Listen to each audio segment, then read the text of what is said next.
அனைவருக்கும் வணக்கம் தோழர்களே. இன்னைக்கு யூஜிசி நெட்ல இருக்கக்கூடிய இலக்கண பகுதியை தான் நம்ம பார்க்க போறோம்.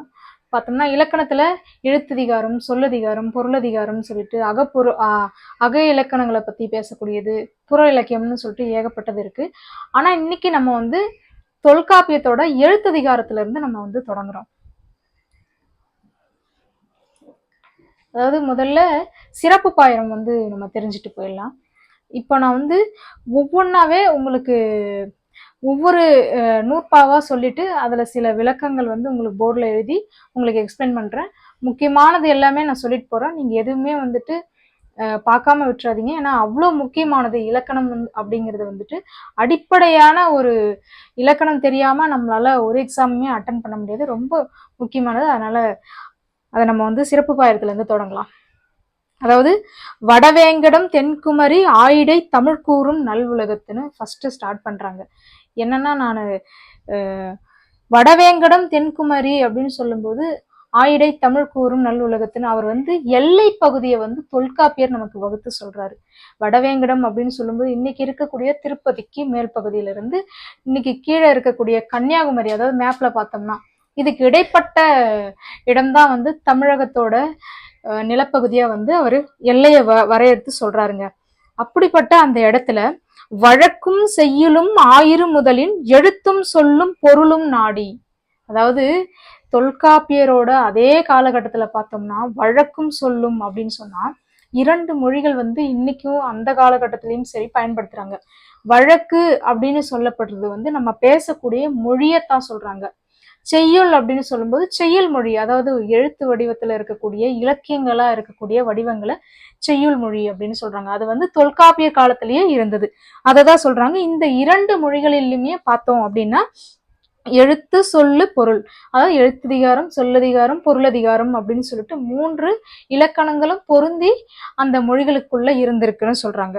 அதுக்கடுத்து செந்தமிழ் இயற்கை சிவனிய நிலத்தோடு முந்து நூல் கண்டு முறைப்பட எண்ணி, இப்படிப்பட்ட இந்த இலக்கணங்களை தொல்காப்பியர் முன்னாடி இருந்த சில நூல்களோட ஒப்பிட்டு பாக்குறாரு. அதாவது இதுக்கு முன்னாடி தொல்காப்பியர் முதல்ல இலக்கணத்தை சொல்ல, இதுக்கு முன்னாடி அகத்தியம் அப்படிங்கிற ஒரு நூல் இருக்கு. அப்ப அதெல்லாம் அவர் ரெஃபரன்ஸா வச்சுக்கிட்டு இப்போ அவர் ஒரு நூலை உருவாக்குறாரு. அததான் சொல்றாங்க. புலந்தொகுத்தோனே போக்கரு பணுவல் நிலந்தரு திருவின் பாண்டியன் அவைத்து அப்படின்னு சொல்றாங்க. அப்படிப்பட்ட அந்த இலக்கண நூலை குற்றமற அவர் இயற்றினார். எந்த ஒரு பிழையும் இல்லாம அவர் முன்னாடி இருந்த இலக்கண நூல்களையும் உள்வாங்கி கொண்டு அந்த காலகட்டத்துக்கு ஏற்ற இலக்கண மரபை தொல்காப்பியர் உருவாக்கி இருக்கிறாரு. அததான் சொல்றாங்க. இது யாரோட அவையில அவரு அரங்கேற்றம் பண்றாருன்னா பாண்டியன் அவையத்துன்னு சொல்றாங்க. பாண்டியனோட அவையில தான் இந்த இது தொல்காப்பியத்தை அரங்கேற்றம் செய்யறாங்க அப்படின்றாங்க. அடுத்து அரங்கரை நாவின் நான்மறை முற்றிய அதங்கோட்டு ஆசார்க்கு அரில்தவ தெரிந்து, அந்த அவையில யாரெல்லாம் இருக்காங்கன்னா அதங்கோட்டு ஆசானை பத்தி சொல்றாங்க. நான்மறையும் கற்று உணர்ந்த மிகப்பெரிய புலவர் அந்த தலைமையேற்றிருக்கக்கூடிய அவர் அந்த பாண்டிய அவையில அதங்கோட்டு ஆசானுக்கு முன்னாடி இவர் குற்றமற கற்ற இந்த தொல்காப்பிய நூலை எந்த ஒரு ஐயமும் இல்லாம அவரு தெளிவா சொல்றாரு அப்படின்னு சொல்றாங்க. மயங்கா மரபின் எழுத்துமுறை காட்டி மல்கு நீர் வரைப்பின் 5 நிறைந்த தொல்காப்பியன் என தன் பெயர் தோற்றி பல்புகழ் நிறுத்த படிமையோனே அப்படின்னு சொல்றாங்க. இப்ப பாத்தீங்கன்னா அந்த ஒரு 5 சொல்லும்போது இந்த 5 இலக்கண நூல்களையும் ஒரு கத்துக்கிட்டு அவர் முறைப்படி அந்த இடங்கள்ல அவர் எல்லாத்தையும் உள்வாங்கி கொண்டு அந்த இடத்துல பேசுறாரு. அப்படி ஒரு தொன்மையான குடியிலிருந்து வந்த தொல்காப்பியர் தன்னுடைய இலக்கண நூலை சமர்ப்பிக்கிறாரு அப்படின்னு சொல்லிட்டு சொல்றாங்க. சரிங்களா? இதுதான் சிறப்பு பாயிரம். சிறப்பு பாயிரத்துல இருந்தும் ஒவ்வொரு முறையும் கேள்விகள் வருது. அதனாலதான் சிறப்பு பாயிரத்துல இருந்து தொடங்குறேன். உங்களுக்கு ஏதாவது ஐயங்கள் இருந்தா நீங்க யூடியூப் கமெண்ட் பாக்ஸ்ல இடையில நீங்க கேட்கலாம். கண்டிப்பா அதுக்கான விளக்கங்கள் தரப்படும். அடுத்து பார்த்தோம்னா நூன் மரபுக்கு போயிடலாங்க. நூன் மரபுல ஃபர்ஸ்ட் இருக்கிற நூற்பாவில இருந்து நம்ம கொஞ்சம் கொஞ்சமா சில இம்பார்ட்டன்ட் நூற்பாலாம் நான் சொல்லிக்கிட்டே போறேன் உங்களுக்கு. அதாவது எழுத்தை பத்தி அவர் முதல்ல பேசுறாரு. நூல் மரபுல வந்து எழுத்துக்கள்லாம் என்னென்ன எந்தெந்த முறையில அவர் வந்து அமைச்சிருக்கிறாரோ அதை பத்தி பேசுறாரு. எழுத்தெனப்படுவ அகரம் முதல் நகர இருவாய் 30 என்ப சாந்து வரல் மரபின் 3 அலங்கடையே. அதாவது எழுத்து அப்படின்னு சொன்னா அவர் 30 எழுத்துக்களை வந்து சொல்றாரு. என்னன்னா அகரம் முதல் நகர இருவாய். நீங்க பாத்தீங்கன்னா இப்போ ஆ தொடங்கி அவ்வு வரைக்கும் இருக்கக்கூடிய 12 எழுத்து, அதுக்கடுத்து கா தொடங்கி நகரம் வரைக்கும் இருக்கக்கூடிய 18 எழுத்து, இதைத்தான் 30 எழுத்துக்கள்னு சொல்றாரு. சரிங்களா? இதுதான் அவர் வந்து அகர முதல் நகர இருவாய்ன்னு சொல்றாரு. அது மட்டும் இல்லாம சாந்து வரல் மரபின் 3 அலங்கடையே. சாந்து வரல் மரபு அப்படின்னு சொன்னா ஒண்ணும் இல்லைங்க, சார்பெழுத்த சொல்றாரு. 3 சார்பெழுத்து இருக்கு அப்படின்னு சொல்லிட்டு தொல்காப்பியர் வந்து 3 சார்பெழுத்து தான் சொல்றாரு. ஆனா நன்னூலார் வந்து 10 சொல்றாரு. எப்பவுமே ஒரு இலக்கணத்தை நம்ம எடுத்துக்கிறோம் அப்படின்னா ரெண்டுதையுமே ஒப்பிட்டு தான் நம்ம பார்க்கணும். ஏன்னா அந்த சிலபஸோட பகுதியில பாத்தீங்கன்னா கோட்பாடு நோக்குல தான் அவங்க வந்து வச்சிருக்கிறாங்க. ஒப்பீடு நோக்குல தான் நம்ம பார்க்கணும். அப்படிதான் கேள்விகள் வந்து எழுப்புறாங்க. அப்ப நன்னூலார் எத்தனை சொல்லியிருக்கிறாங்க, தொல்காப்பியர் இப்படி நம்ம படிக்கும் போதே இப்படி நம்ம தெரிஞ்சுக்கிட்டு போறது நல்லது. அப்போ சார்பெழுத்து வந்து 3 அப்படின்னு சொல்லிட்டு தொல்காப்பியர் வந்து சொல்றாரு. சரிங்களா? அதுக்கடுத்து பார்த்தோம் அப்படின்னா சார்பெழுத்துக்களை பத்தி சொல்லும் போது என்னென்ன எழுத்து அப்படின்னு குறிப்பிடுறாரு. குற்றிய லிகரம், குற்றிய லுகரம், ஆயுதம் அப்படின்னு சொல்லிட்டு 3 எழுத்து தான் வந்து அவர் வந்து சார்பெழுத்தா வந்து சொல்றாரு. அதாவது குற்றிய லிகரம், அதுக்கடுத்து குற்றிய லுகரம், அதுக்கடுத்து ஆயுதம். இந்த 3 தான் அவர் வந்து சார்பெழுத்தா சொல்றாரு. சரிங்களா? இது வந்து முன்னாடி இந்த ஆயுத எழுத்தை பத்தி சொல்லும்போது தொல்காப்பியரோட காலகட்டங்களுக்கு ஒரு முன்னாடி நம்ம சொல்லணும் அப்படின்னா இப்படிதான் எழுதுனாங்கன்ற மாதிரி சொல்றாங்க. இப்படிதான் இருந்தது. ஆனா பிற்கால காலகட்டங்கள்ல பார்த்தோம் அப்படின்னா இப்படி சுழிக்கக்கூடிய மரபு இருக்கு அப்படிங்கிறதையும் சொல்றாங்க. இதையும் நீங்க தெரிஞ்சுக்கிறது ரொம்ப நல்லது. சரிங்களா? அதுக்கடுத்து குற்றெழுத்துக்களை பத்தி பேசுறாரு. குற்றெழுத்துக்கு இருக்கக்கூடிய மாத்திரை அளவெல்லாம் வந்து பேசுறாரு. குற்றெழுத்து அப்படின்னு சொல்லும்போது நம்ம வந்து உயிரெழுத்து 12 இருக்கு. அந்த உயிரெழுத்து 12ல பார்த்தோம்னா எதெல்லாம் அவர் குற்றெழுத்து நெற்றெழுத்துன்னு சொல்றாருன்னா அளவு நம்ம அந்த எழுத்துக்களோட நம்ம சொல்லும் போது அந்த உச்சரிக்கும் போது பிறக்கக்கூடிய அளவு முறையை தான் அவர் வந்து குற்றெழுத்து நெட்டெழுத்துன்னு பிரிக்கிறாரு. என்னன்னா அவற்றுள் ஆ இ உ ஏவோ என்னும் அப்பால் 5ம் ஓரளவு இசைக்கும் குற்றெழுத்து என்ப அப்படின்னு சொல்றாரு. ஆ இ உ ஏ ஓ இந்த 5ம் ஒரு மாத்திரை தான் இருக்கு. இதுக்கு என்னன்னா அதாவது நீங்க பிறப்பியல் இதுக்கு பின்னாடி வந்து நம்ம பார்ப்போம். ஒவ்வொரு எழுத்து எப்படி பிறக்குது, அதுக்கு எத்தனை மாத்திரை அளவு, இதெல்லாம் நம்ம பார்ப்போம். இருந்தாலும் நான் உங்களுக்கு புரிதலுக்காக சொல்றேன். இந்த உயிரெழுத்துக்கள் எல்லாத்துக்குமே வந்து பாத்தீங்க அப்படின்னா ஒரு எழுத்து, அதாவது ஒரு மாத்திரை அளவுல தான் வந்து ஒலிக்கும். குறுகிய எழுத்து சொல்லுவாங்க. அதாவது குற்றெழுத்து அப்படின்னு சொன்னா இது எல்லாமே இந்த 5 மட்டும்தான் ஒரு மாத்திரை அளவு. அததான் அவர் வந்து சொல்றாரு. அதுக்கடுத்து பார்த்தோம் அப்படின்னா நெட்டெழுத்துக்குரிய மாத்திரை அளவை வந்து சொல்றாரு. ஆ இ, அதுக்கடுத்து உ ஏ ஐ ஓ ஔ. இந்த 7ம் பாத்தீங்கன்னா நெட்டெழுத்து. இதோட அளவு என்னன்னா 2 மாத்திரை.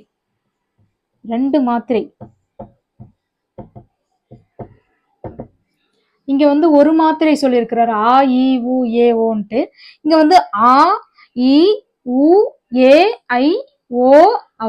இந்த 7 எழுத்துக்கு வந்து 2 மாத்திரை வந்து சொல்றாருங்க. அதாவது ஆ இ உ ஏ ஐ ஓ ஔ என்னும் அப்பால் 7ம் ஈரளவு 2 ஈரளவு அப்படின்னு சொன்னா 2 மாத்திரைன்னு பொருள். இசைக்கும் நெட்டெழுத்து என்ப அப்படின்னு சொல்றாங்க. சரிங்களா? அததான் இங்க வந்து இவர் விதி சொல்லியிருக்கிறாரு. ஒவ்வொரு எழுத்துக்குமே வந்து விதிகள் வந்து வகுக்கப்பட்டிருக்குது. அந்த முறையில தான் நம்ம வந்து எப்பவுமே இலக்கணம் கத்துக்கணும். இலக்கணம் கத்துக்கிறதுனால உங்களுக்கு நிறைய நன்மைதான் பயக்கும். அதை நம்ம வந்து எல்லா இடங்களும் நம்ம பார்க்கும்போது இலக்கணம் தான் முதல்ல நம்ம கத்திருக்க வேண்டியது அவசியமா இருக்கு. அதுக்கடுத்து பார்த்தோம் அப்படின்னா தனி எழுத்திற்கு ஒலி வரையறை சொல்றாருங்க. அதாவது இப்ப நம்ம குறுகிய எழுத்துக்கு ஒரு மாத்திரை, நெட்டெழுத்துக்கு 2 மாத்திரைன்னு சொன்னோம்.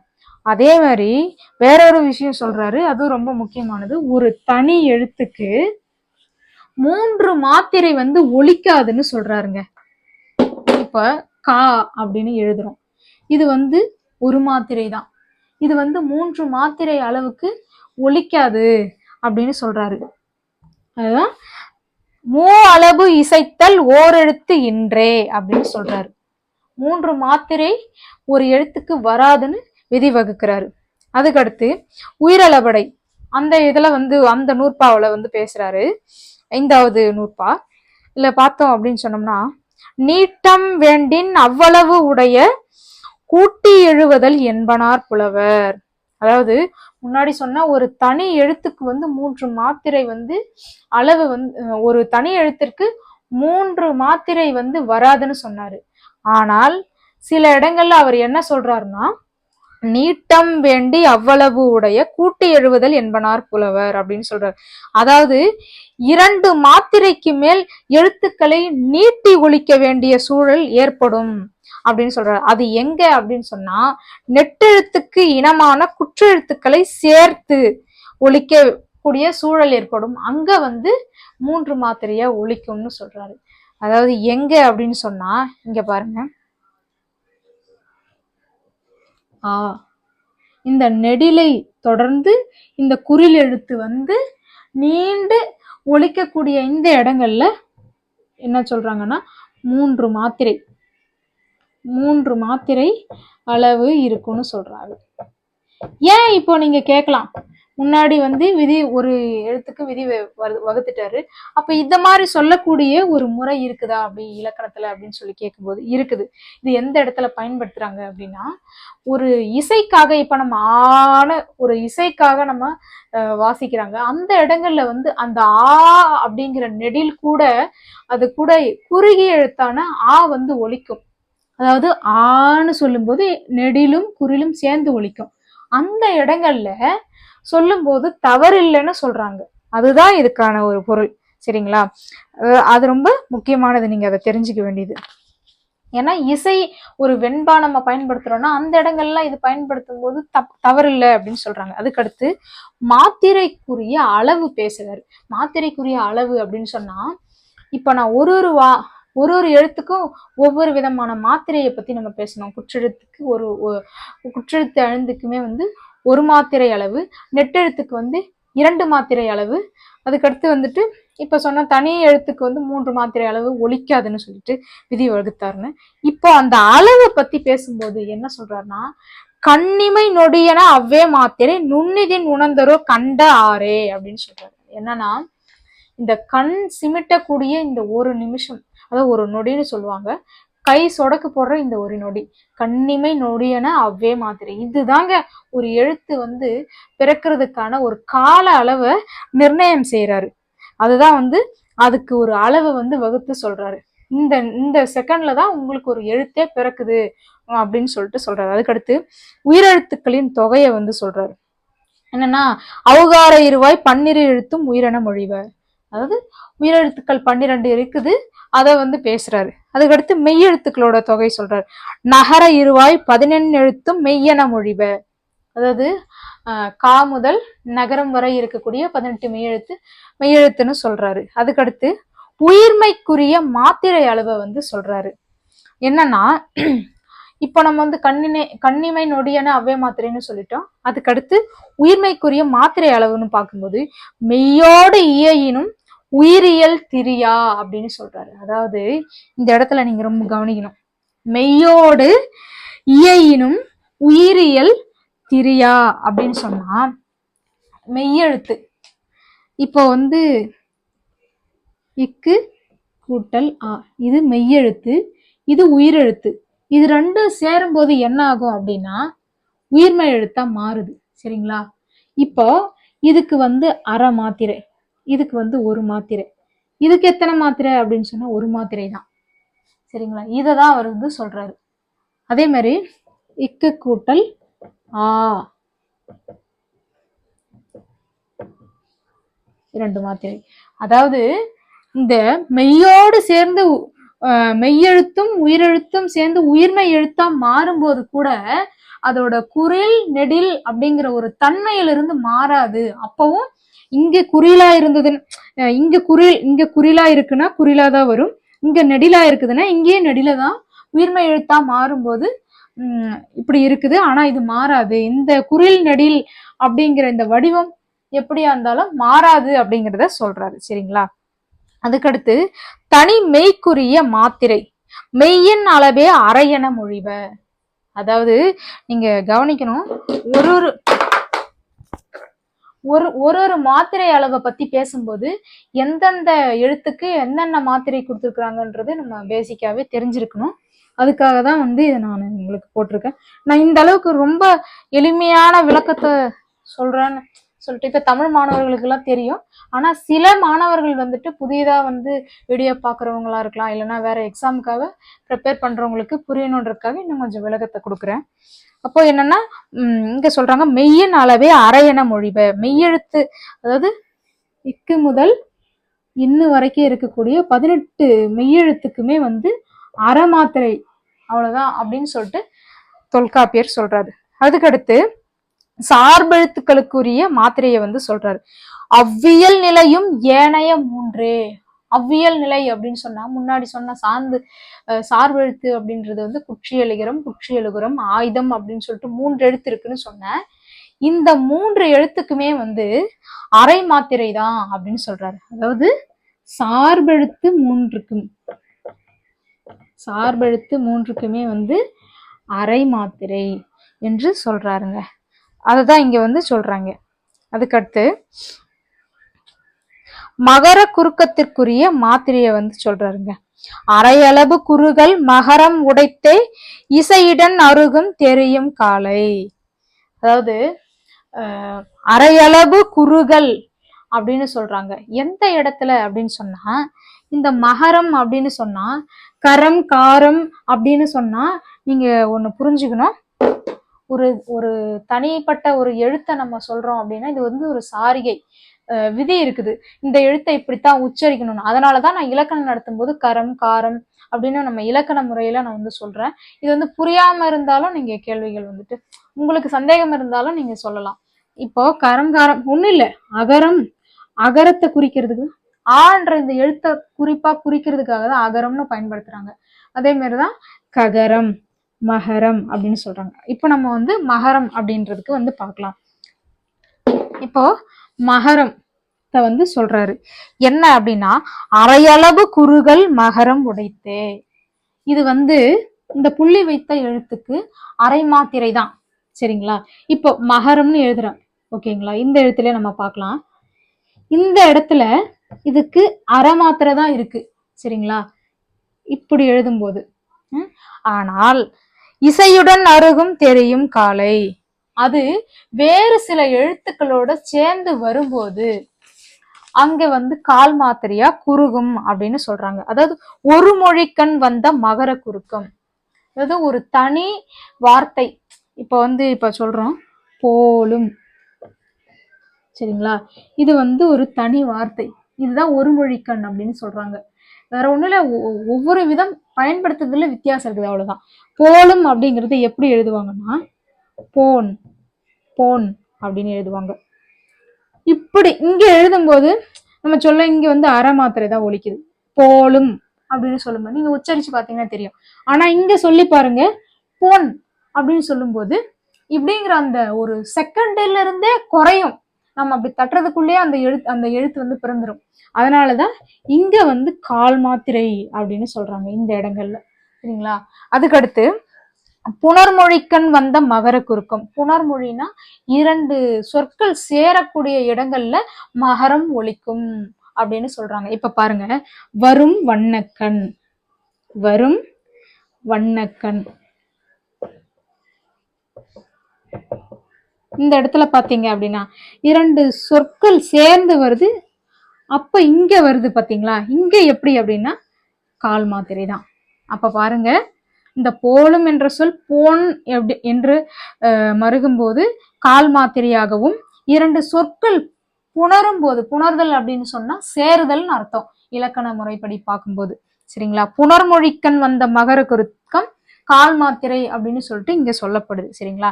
இது இதுதான் இந்த விளக்கத்துக்கு சொல்லியிருக்காங்க. அதுக்கடுத்து இப்படிப்பட்ட இந்த மகரத்துக்கு அதோட மகர குறுகும் போது வடிவம் எப்படி இருக்குங்கிறத சொல்றாரு. சரிங்களா? சில இடங்கள்ல வடிவம் இருக்காது, ஆனா மாத்திரை அளவு குறையும். ஆனா மகரம் குறுகும் போது அதுக்கு வடிவமும் இருக்குது, அதுக்கு இலக்கணமும் சொல்லி இருக்கிறாரு. அதையும் பார்க்கலாம். இதெல்லாம் நீங்க எழுத்ததிகாரத்துல ஒவ்வொன்றுமே ரொம்ப முக்கியமானது. அதனாலதான் இப்படி சொல்றேன். உட்பெரும் புள்ளி உருவாகுமே அப்படின்னு சொல்றாரு. என்னன்னா இங்க பாருங்க, உட்பெரு புள்ளி உருவு ஆகுமே. என்னன்னா இப்போ மகரம் இன்னைக்கு நம்ம இப்படி எழுதுறோம். ஆனால் தொல்காப்பியரோட காலகட்டங்கள்ல எப்படி எழுதுனாங்க அப்படின்னா, இப்படிதான் உள்ள புள்ளி வைக்கக்கூடிய ஒரு மரபு இருந்தது. சரிங்களா? அதான் உட்பெரும் புள்ளி, உள்ள வரக்கூடியது உட்பெரும் புள்ளி உருவாகுமே. இதுதான் மகர குறுக்கத்துக்கான வடிவமா தொல்காப்பியர் சொல்றாருங்க. ஆனா இப்படி வருது பாத்தீங்களா இந்த எழுத்து, இது அரை மாத்திரை, இது கால் மாத்திரையா உருவாகுது. சரிங்களா? இதுதான் அவர் சொல்றாரு. மகர குறிவு. இப்ப ஒரு கேள்வி உங்களுக்கு கேட்கலாம். எப்படி அப்படின்னா, உட்பெரும்புள்ளி உருவாகுமே தொல்காப்பியர் குறிப்பிடுவது எது அப்படின்னு சொல்லி கேட்கலாம். கீழே ஆப்ஷன்ல கொடுக்கலாம். ஐகார குறுக்கம், அவுகார குறுக்கம், ஆயுத குறுக்கம், மகர குறுக்கம் அப்படின்னு சொல்லி 4 ஆப்ஷன் கொடுத்துட்டு, உங்களுக்கு தெரிஞ்சாதானே உட்பெரும்புள்ளி அன்னைக்கு சொன்னாங்க, இப்படி வச்சுட்டு எழுதிட்டு இதுக்குள்ள புள்ளி வைக்கிறக்கூடிய மரபு இருந்தது, அதுதான் மகர குறுக்கம்னு தெரிஞ்சாதான் நம்மளால மகர குறுக்கம்னு ஆன்சர் பண்ண முடியும். அதுக்காக தான் உங்களுக்கு எழுதி காமிச்சேங்க. அதுக்கடுத்து மெய்யெழுத்தின் தன்மையை பேசுறாரு. எப்படி இருக்கு அப்படிங்கறத மெய்யின் இயற்கை புள்ளியோடு நிலையில். மெய்யெழுத்து அப்படின்னு சொன்னாலே புள்ளி வச்ச எழுத்தாதான் இருக்கணும் அப்படின்னு சொல்றாரு. அதுக்கடுத்து யகர ஒகரத்தின் வடிவம். இதுவும் ரொம்ப முக்கியமான ஒரு நூற்பா. இந்த உட்பெரும் புள்ளி உருவாகுமே, இது ரொம்ப முக்கியமான நூற்பா அப்படிங்கிற மாதிரி யகர ஒகரத்து இயற்கையும் அற்றே. அதாவது எகரம் அப்படின்னு சொன்னா ஏ அந்த எழுத்தும், ஒகரம்னு சொன்னா ஓ அப்படிங்கிற அந்த எழுத்துக்கு வடிவம் குறிப்பிடுறாரு. எப்படி முற்காலங்கள்ல இருந்தது அப்படின்னு சொல்லிட்டு இங்க பாருங்க, எகர ஒகரத்து, எகர ஒகரத்து இயற்கையும் அற்றே.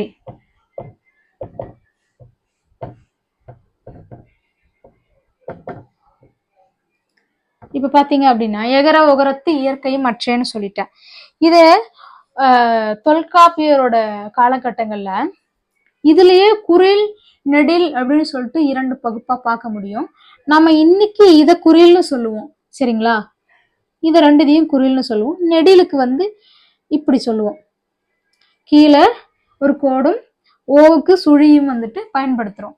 ஆனா தொல்காப்பியரோட காலத்துல எப்படி இருந்தது அப்படின்னா, இதுதான் இந்த ஏக்கு மேல ஒரு புள்ளியும் ஓக்கு மேல ஒரு புள்ளியும் இருந்தது. சரிங்களா? பயன்பாட்டுல இதைத்தான் குறில்னு சொன்னாங்க, இதைத்தான் நெடில்னு சொன்னாங்க.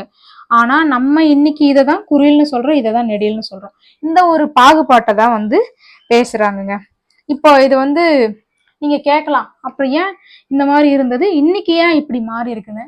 நம்ம ஒரு 18ஆம் நூற்றாண்டு காலகட்டத்துக்கு அப்புறம் பாத்தீங்கன்னா வீரமாமுனிவர் இங்க வராரு. அப்போ எழுத்து சீர்திருத்தத்தை பத்தி சொல்லி கேள்விப்பட்டிருப்பீங்க. அவர் பண்ண மிகப்பெரிய ஒரு எழுத்து சீர்திருத்தம் தான் இந்த ஏவை இப்படி எழுதுறதும் ஓவை இப்படி மாத்துறதும். சரிங்களா?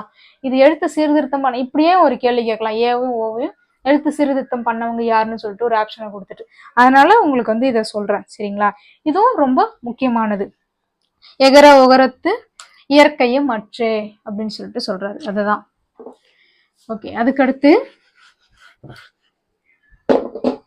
உயிர்மை எழுத்துக்களோட வரி வடிவத்தை பேசுறாரு. இங்க பார்க்கலாம்.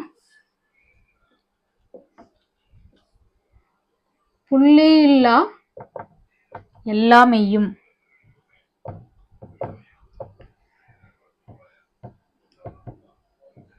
புள்ளி இல்லா எல்லாமையும் உரு உருவாகி.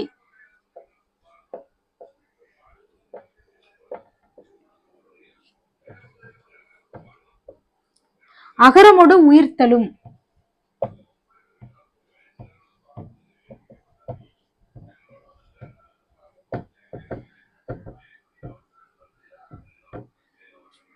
ஏனை உயிரோடு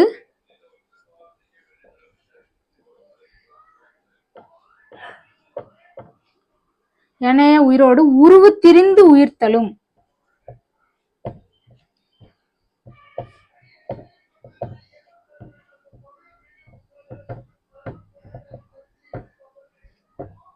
உயிர்த்தலும். ஆயீர் இயல உயிர்த்தல் ஆரே. ஆயீர்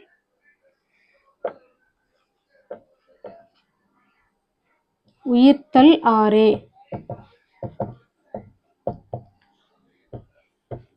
இல்ல சில நூற்பா வந்து நான் உங்களுக்கு எழுதி போட்டாதான் உங்களுக்கு புரியுன்றதுக்காக சொல்றேன். இந்த புள்ளி இல்லா எல்லாமையும் அப்படின்னு சொல்றாங்க. என்ன அப்படின்னு சொன்னா, இப்ப வந்து எல்லா எழுத்துக்குமே இப்படி வந்து புள்ளி வச்சுதான் வருது சரிங்களா. இது வந்துட்டு ஆ கா அப்படின்னு சொல்றாங்க சரிங்களா. என்னன்னா இந்த புள்ளி வச்ச எழுத்து இருக்கு இல்லையா, புள்ளி இல்லா எல்லாமையும், இதத்தான் அவர் சொல்றாரு, புள்ளி இல்லா எல்லாமையும். சரியா, இதுக்குள்ள ஒரு மெய்யும் இருக்குது உயிரும் இருக்குது சரிங்களா. இப்போ இந்த மெய்யெழுத்து அகரத்தோட சேரும்போது காவா மாறுது சரிங்களா. அப்படி மாறும்போது இந்த புள்ளி வந்து புள்ளி இல்லாம தான் வருது. நீங்க அகரத்தோட இருக்கக்கூடிய எல்லா எழுத்தையும் பாத்தீங்கன்னா கா ஞா சா ஞா டா நா தா நா பா இப்படிதான் இருக்கும். நீங்க பாத்தீங்கன்னா தெரியும், புள்ளி மட்டும்தான் இருக்காது.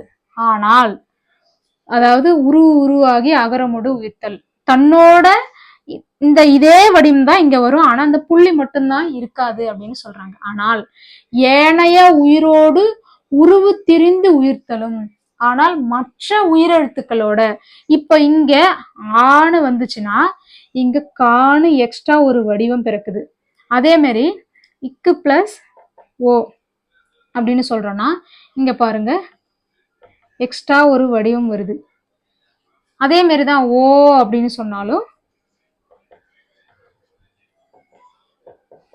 இங்க வந்து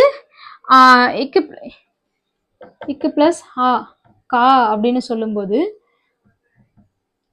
ஒண்ணும் இல்ல, புள்ளி மட்டும்தான் நீங்கி இங்க வருது. ஆனால் இங்க இக்கு கூட்டல் ஓ அப்படின்னு சொல்லும் போது இரண்டு வடிவமே வந்து புதிதாக மாற்றம் அடையுது. அதத்தான் இங்க வந்து சொல்றாங்க, ஏனைய உயிரோடு உருவு திரிந்து உயிர்த்தலும் ஆயிர் இயல உயிர்த்தல் ஆரே அப்படின்னு சொல்றாங்க. ஒரு உயிரெழுத்து கூட சேரும்போது அந்த வடிவம் எப்படி மாறுபடுது அப்படிங்கறத வரி வடிவத்தை பத்தி எழுத்து நூன்மரபு பொறுத்த வரைக்கும் பேசுறாருங்க. இதுல நீங்க பாத்தீங்கன்னா மேல் விலங்கு கீழ் விலங்கு அப்படின்லாம் சொல்லுவாங்க. அதாவது இந்த பூ இதெல்லாம் வந்துட்டு பாத்தீங்கன்னா ஒரு மற்ற உயிரெழுத்துக்களோட சேரும்போதுதான் இப்படி மேல் விலங்குனா இது ஈயோட சேரும்போது, இது ஊ அப்படிங்கிற எழுத்தோட சேரும்போது, நீங்க அது இந்த புக்கை நீங்க நல்லா வாசிச்சீங்கன்னா தெரியும். இளம்புறனாரோ இல்ல நச்சினார்கரையோட உரையோ இல்லைன்னா இந்த காலகட்டத்துக்கு நீங்க பாத்தீங்க அப்படின்னா திருஞான சம்பந்தரோட உரை, இந்த நூல் ரொம்ப சிறப்பான ஒரு நூல். ஸோ நீங்க இதை வந்து பாத்தீங்கன்னாலே உங்களுக்கு ஒரு தெளிவான விளக்கம் கிடைக்கும். எப்பயுமே இலக்கணத்தை பொறுத்த வரைக்கும் புரிஞ்சு படிங்க, அதுதான் ரொம்ப ரொம்ப ரொம்ப அவசியமான ஒரு விஷயம் சரிங்களா. அதுக்கடுத்து உயிர்மை ஒலிக்கும் முறை.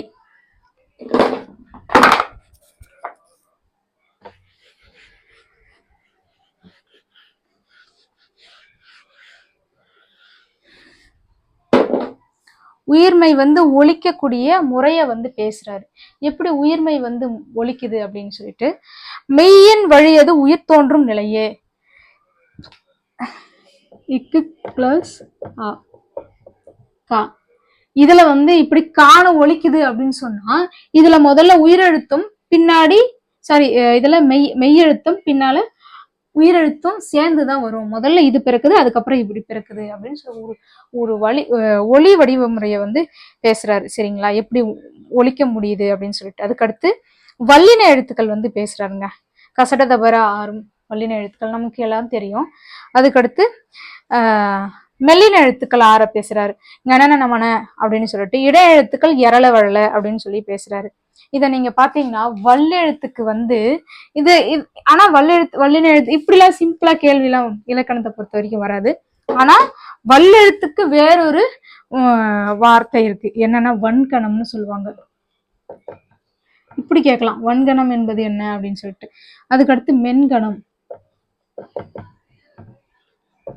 அதைக்கடுத்து இடைக்கணம்,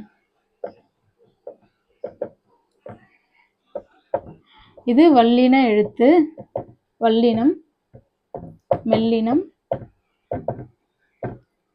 இது இடையினம்.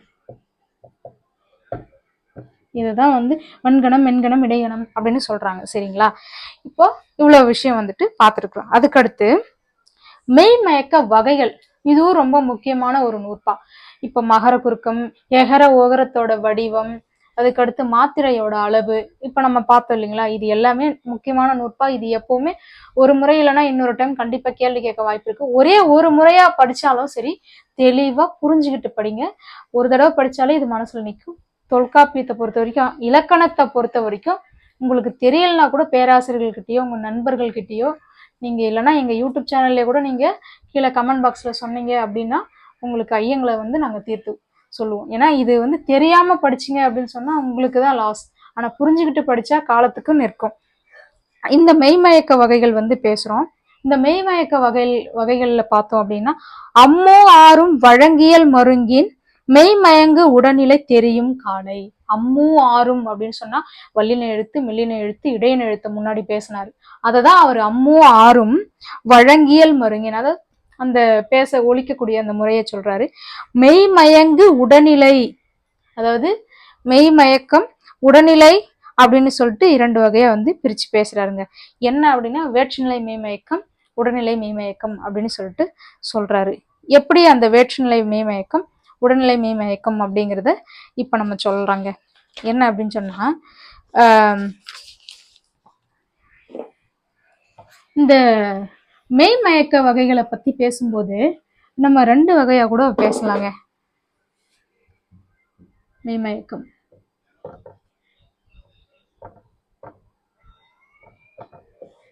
முதல்ல வேற்றுநிலை மெய்மயக்கம் பார்க்கலாம்.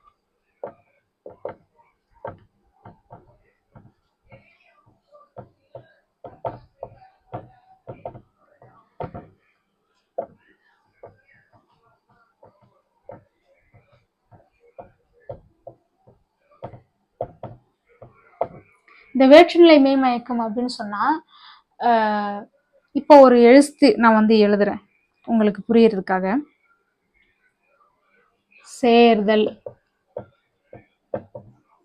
சரிங்களா? இது வந்து வேற்றுநிலை மெய்மயக்கம்னு சொல்லுவாங்க. ஒன்றும் இல்லைங்க, மயக்கம் அப்படின்னு சொன்னா ஒழிக்கிறதுன்னு ஒரு பொருள் வருது. சரிங்களா? இங்க வந்து இது வந்து ஒரு மெய்யெழுத்து. சரிங்களா? இந்த மெய்யெழுத்து, அதுக்கடுத்து இந்த தாவை பாருங்க. இந்த தா அப்படிங்கிறதுல இத்து கூட்டல் ஆ அப்படின்னு இருக்கு. இங்க வேற ஒரு மெய்யெழுத்து இருக்குது, பக்கத்துல வேற ஒரு மெய்யெழுத்து இருக்குது. இப்படி சேர்ந்து வர்றதுதான் வேற்றுநிலை மெய்மயக்கம் அப்படின்னு சொல்றாங்க. வேற வேற மெய்யெழுத்துக்கள் பக்கத்துல பக்கத்துல மயங்கி வருது, அதனாலதான் வேற்றுநிலை மெய்மயக்கம் அப்படின்னு சொல்றாங்க. சரிங்களா? இந்த உடல்நிலை மெய்மயக்கம் அப்படின்னு சொன்னா இங்க பாருங்க, கப்பல், இல்லைன்னா பட்டம். இதுல பாருங்க, தகரம் ஒரு மெய்யெழுத்து, இதுக்கு பக்கத்துல பாத்தீங்க அப்படின்னா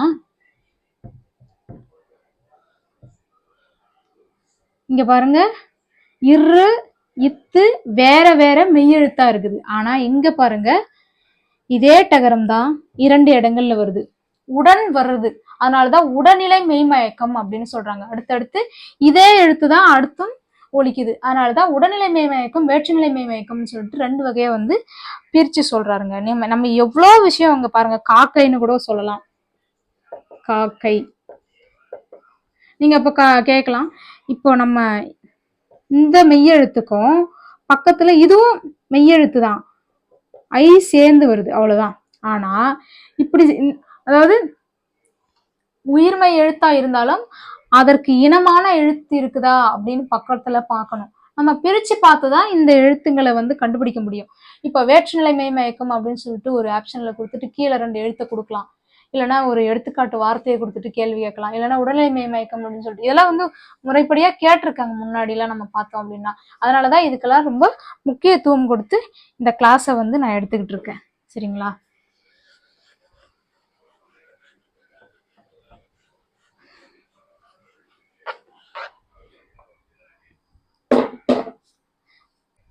இப்போ இவ்வளோ விஷயம் வந்து வேற்றுநிலை மெய்மயக்கம்னா என்ன, உடல்நிலை மெய்மயக்கம்னா என்ன அப்படின்னு சொல்லிட்டு நம்ம பார்த்தோம். இதோட தொடர்ச்சியா நம்ம வந்து அடுத்தடுத்த வீடியோவில் பார்க்கலாம். நன்றி, வணக்கம் தோழர்களே.